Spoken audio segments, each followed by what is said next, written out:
जय श्री कृष्ण। राधे राधे।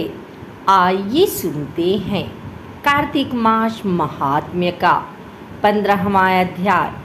कार्तिक मास के 15वें अध्याय में नारद जी बताते हैं कि जलंधर का दूत बनकर राहु कैलाश पर्वत पहुंचता है और अपनी बातें कहता है। राहु की बातें सुनकर महादेव जी को क्रोध आता है और कीर्ति मुख प्रकट होता है। इसलिए भगवान शिव के द्वार पर हमेशा कीर्ति मुख होता है। आइए सुनते हैं कार्तिक मास महात्म्य का 15वां अध्याय। तदंतर विष्णु भगवान की माया से मोहित होकर जलंधर ने राहु को अपना दूत बनाकर महादेव जी के पास भेजा।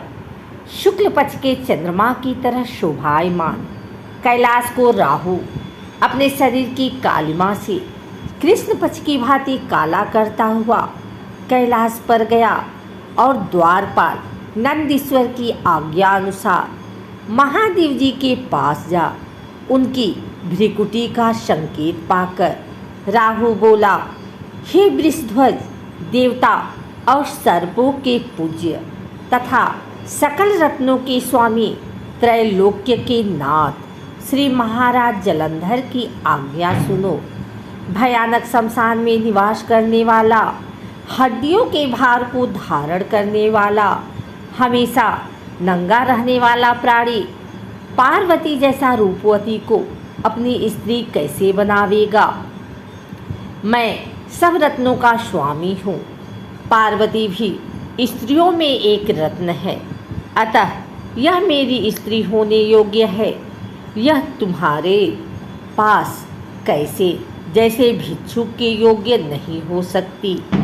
नारद जी ने कहा, राहु इस तरह कह ही रहा था कि इतने में शंकर जी के भ्रू से वज्र के समान गरजता हुआ एक भयंकर पुरुष उत्पन्न हुआ, जिसका सिंह के समान बार बार मुख लपलपा रहा था, जिसके नेत्रों से भयानक अग्निज्वाला निकल रही थी और केश खड़े हो रहे थे। अत्यंत दुर्बल शरीर था वह, दूसरे नरसिंह के समान प्रतीत हो रहा था।